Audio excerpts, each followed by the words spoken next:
আমার সকল বন্ধুকে জানাই স্বাগত। আমি আবার চলে এলাম একটি রেসিপি নিয়ে। রেসিপিটি দেখুন, দেখে ভালো লাগলে লাইক শেয়ার কমেন্ট অবশ্যই করবেন। আর যদি নতুন বন্ধু হয়ে থাকেন একটা সাবস্ক্রাইব করে দেবেন। আজ আমি বানাবো নরম ডাঁটা দিয়ে বড়া।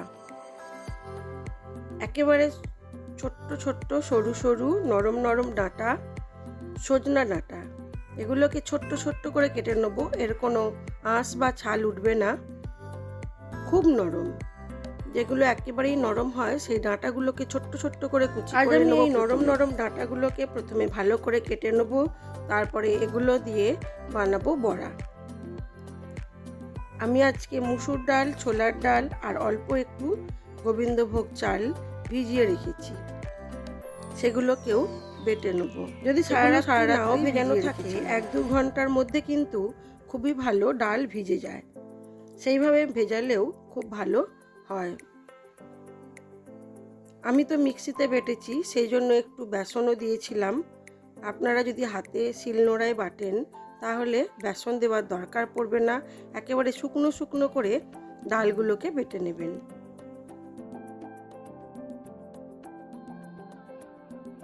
যে সকল ডাঁটাগুলো একেবারেই নরম সেগুলোকেই আমি ছোট্ট ছোট্ট টুকরো করেছি, আর যেগুলো একটু শক্ত মনে হয়েছিল সেগুলো আমি একটু বড় করে কেটেছি। এগুলো দিয়ে পোস্ত বা ঝোল বানিয়ে নেব।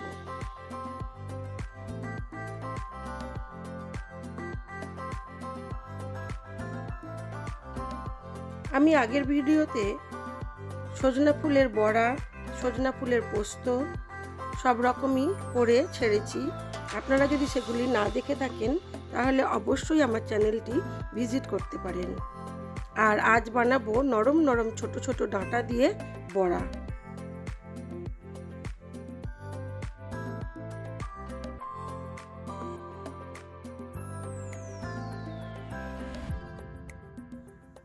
ডাঁটা কাটতে একটু সময় লাগে, তবে এগুলোকে ধীরে সুস্থে ছোট্ট ছোট্ট করে কেটে নেওয়াটাই একটা বড় কাজ।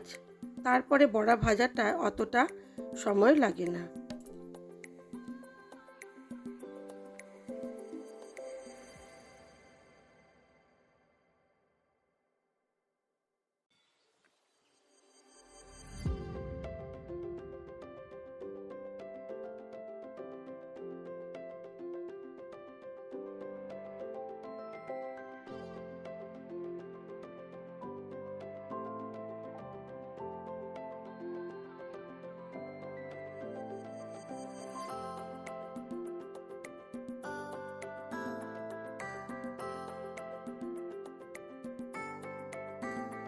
ডাঁটাগুলো আমার প্রায় কাটা হয়েই গেছে।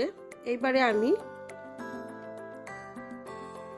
ডাঁটাগুলোকে ভালো করে ধুয়ে জল ঝরতে দেবো, তারপরে আমি ডালটাকে বেটে নেব। আমি এখানে ছোলার ডাল, মুসুর ডাল আর অল্প একটু আতপ চাল নয়, আমি গোবিন্দভোগ চাল নিয়েছি। আপনারা আতপ চালও নিতে পারেন। সব কিছু একসাথে বাটির মধ্যে নিয়ে নেব।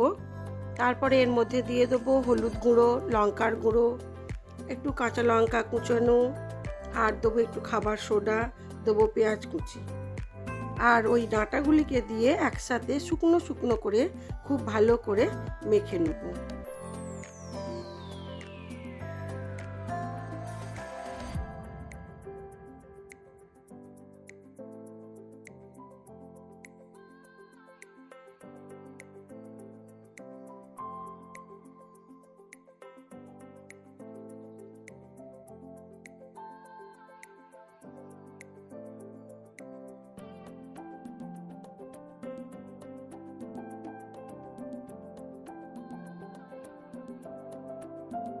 আমি এর মধ্যে একটু আদা কাঁচা লঙ্কাও বাটা দিয়ে দেবো।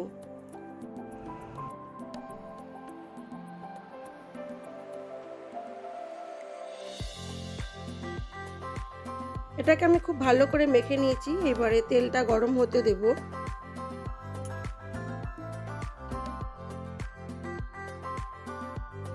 তেলটা গরম হয়ে গেছে, আমি এইবারে বড়ার আকারে দিয়ে দেবো।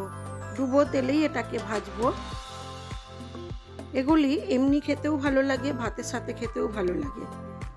আর সজনে ডাঁটা তো এই সময় খাওয়া খুবই উপকারী। আপনারা যদি এইভাবে বড়া করে না খেয়ে থাকেন তাহলে অবশ্যই একবার বড়া করে খেয়ে দেখতে পারেন। খুবই ভালো লাগে, খুবই ভালো লাগে।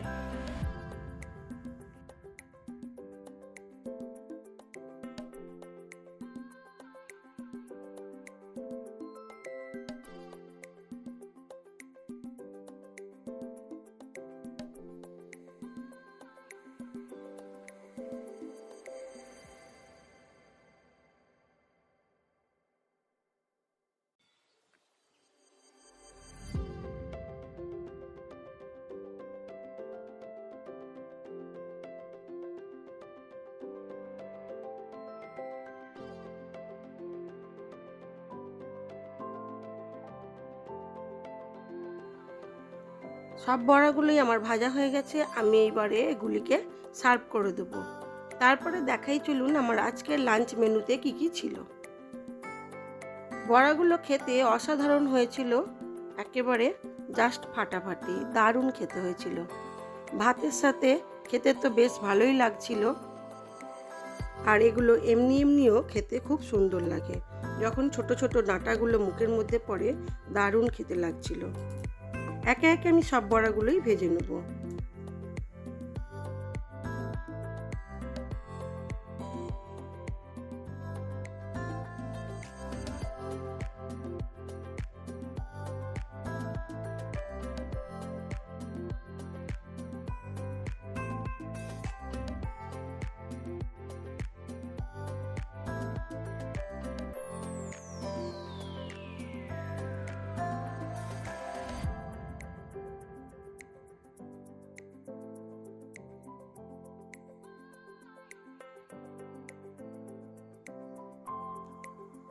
সব বড়াগুলোই আমার ভাজা হয়ে গেছে। আমি এইবারে এগুলোকে সার্ভ করে দেবো।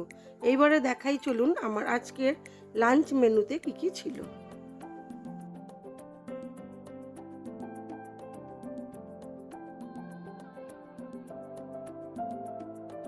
আমার আজকের লাঞ্চ মেনুতে ছিল সাদা ভাত,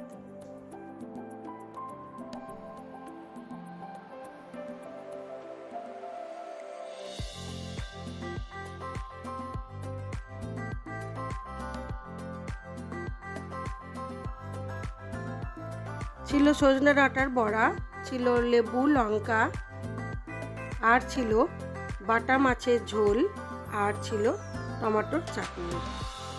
আজ এই পর্যন্তই। সবাই ভালো থাকবেন, সুস্থ থাকবেন, নিজেদের খেয়াল রাখবেন। আর ভিডিওটি ভালো লেগে থাকলে লাইক, শেয়ার, কমেন্ট করবেন।